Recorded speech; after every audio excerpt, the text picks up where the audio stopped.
everybody, my name is Shauna. I'm a yoga instructor at Moto Yoga Milton, and I'm also an avid Bruce trail hiker. I'm about 30% done my first end-to-end. So I'm here today to show you just some basic stretches to do after a hike. And my cat, you might see her pop in, she may walk away. So this is just a general kind of full body stretching routine to do after a hike. The key is to do these stretches when your body is warm because we're doing the longer holds. If you're stretching pre-hike, you want to do more kind of active dynamic movements. Avoid these long static holds before a hike when your muscles are still cold. So we're just going to start with a basic quad stretch. If you have good balance, that's great. If not, if you're outside, you can grab your car, a tree, a bench. You can hold onto a wall if you're in your home. So basic quad stretch to start. You just kick that leg up and grab your foot from the outside. Try to square your hips. And if you need a little more stretch, you can gently push the hip of your leg that you're holding a little forward. So I'm starting on the right leg. You can always bring the other hand to your hip for a bit better balance. And aim to hold each stretch for at least about 20 to 30 seconds per side. So that just allows the stretch to get the deeper tissues.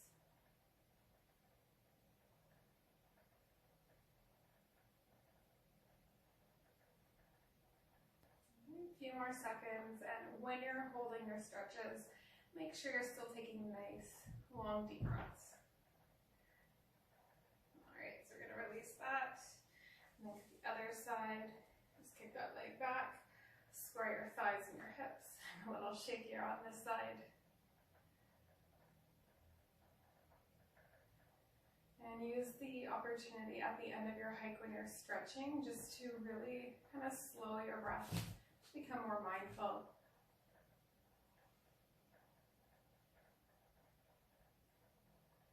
A few more seconds on this side.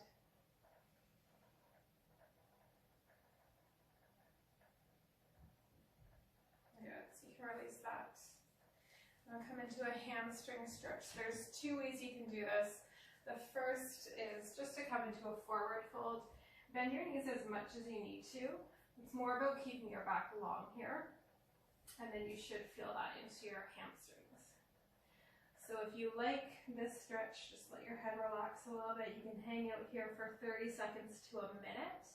If you want a different option, just to bring your front leg forward, draw the toes back towards you, just kind of sink your hips back in space, and you'll feel the stretch into the hamstrings as well. You just need to do this one leg at a time.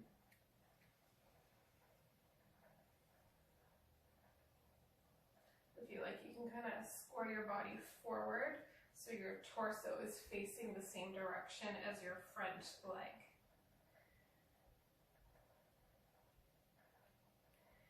With this one, you can also increase the intensity of this stretch just by how deep you sit your hips down, or you can lean a little more forward to increase that stretch.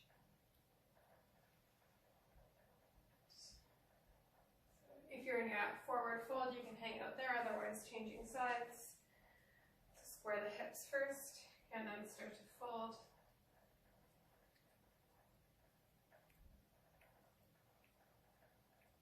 Always keep a nice long spine in your stretches. Our posture can really suffer when we're hiking and going up hills or carrying heavy packs. So focus on all your standing poses that we're doing on drawing the shoulders back. So knit the shoulder blades together and open through your chest a little more.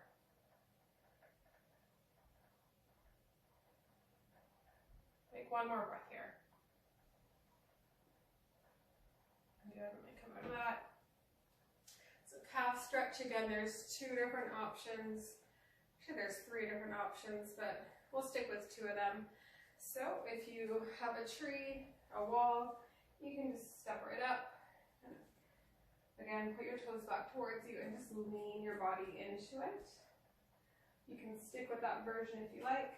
Another version is to come into a bit of a warrior one pose. So you're stepping your leg back that you want the stretch. Plant your whole foot onto the floor.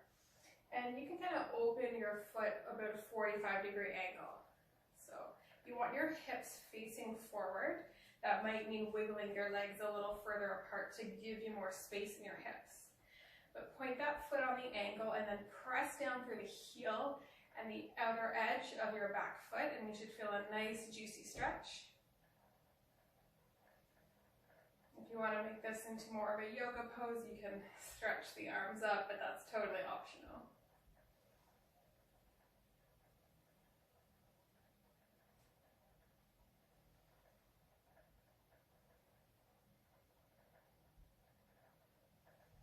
One more breath here. And then when you come out of this pose from this version, just come really mindfully. So lift the back heel up, bend the knee, and then step forward. You don't want to cause any injuries by rushing over things too fast. So other side, bring the hands to the hips, step the opposite leg back, toes point on that angle. If you can't, square your hips, widen your legs, and then sink into that lunge with the back heel pressing down. In any lunge poses, you want your knee to be over top of the ankle on that bending leg. If your knee's coming way forward, inch your back foot further away. Again, we're always supporting our joints and protecting them from injury. Knee, nice deep breaths. Awesome stretch into that back calf.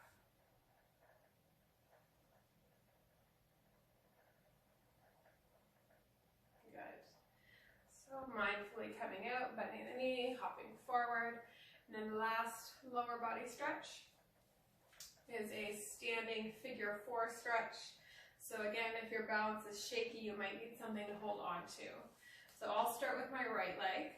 So you just kind of slightly bend the standing leg, cross the other ankle on top of your standing thigh, and then flex your ankle. I don't know if you can see that. So you're pointing the toes back to the knee, protecting your knee joint, and you can stay tall. You can sit a little lower if you are really stable and you want a deeper stretch. I'm gonna fall over here, so fingers crossed I don't.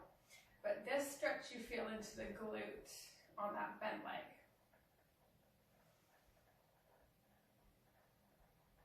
So again, focus on your tall spine, kind of reaching up through the top of your head.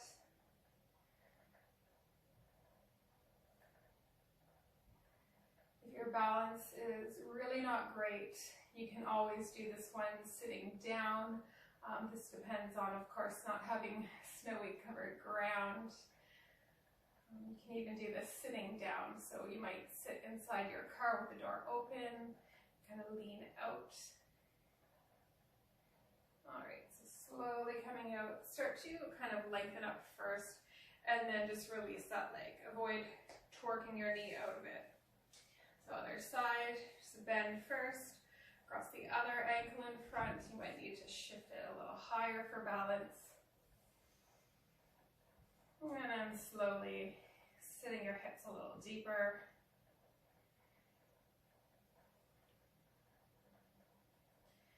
So these are all the major muscle groups of your lower body.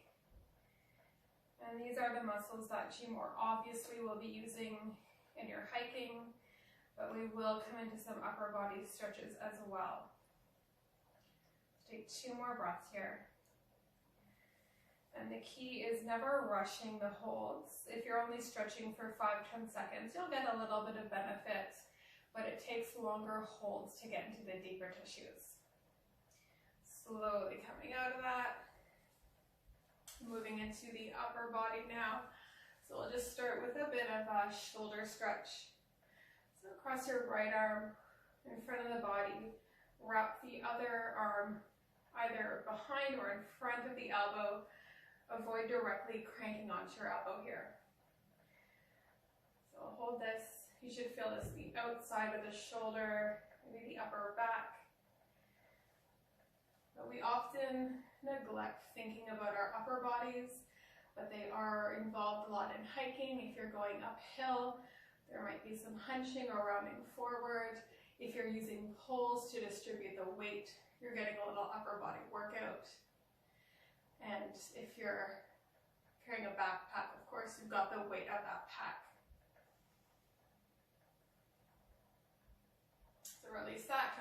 other side. And I'm no expert, but I do really encourage using poles when you're hiking to help your posture, just to lighten the load up from the lower body. I find you get a lot less tired with your legs. And the other big benefit I find with poles is, especially in hot weather, my hands don't swell as much if they're not staying by my body all the time. All right, let's come out of that. We'll come into a bit of a chest and a shoulder stretch here. Reach your right arm overhead, bend the elbow, and reach the other arm across, just gently pulling the elbow. And you can decide where you're going with the stretch. You can kind of bring the arm to the opposite side, or you can lean back and make this a little bit of a chest opener as well, so you get to choose.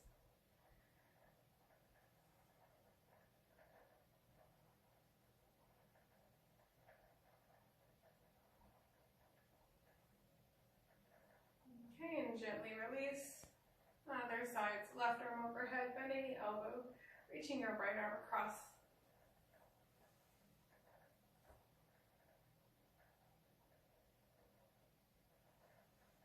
Whenever you're standing tall in any of these stretches, including the lower body stretches, just check your core is active. So feel your lower belly pulling up, tightening up those muscles. It's really easy here to just puff your ribs open, but find some what's called containment. So draw the rib cage in, and that supports your entire core, which isn't just the abs. It goes all the way from your shoulders down to the little bit below the hips.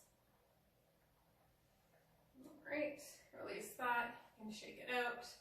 And next, interlace the hands behind your lower back and just draw the arms away from you. Just look forward. Nice chest and shoulder stretch. Again, keep your belly nice and active.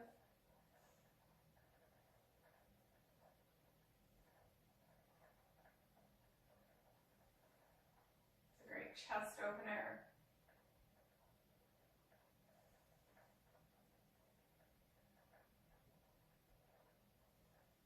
One more breath here. And then release that. You can shake it out. And last but not least, this is optional, but sometimes I feel a little neck strain from the backpack. So you can just do a nice gentle neck stretch. Just tilt your right ear to the shoulder. Lots of ways to make this a little deeper. You can cross your left arm behind your back, the elbow bent. And you can even take your right hand to the left side and gently, gently add a little weight, not too much. Never forcing anything with the neck.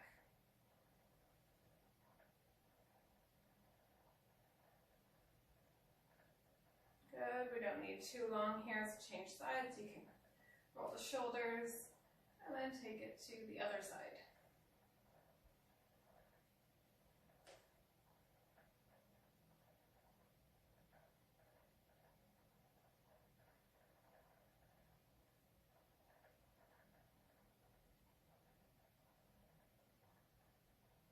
And last breath.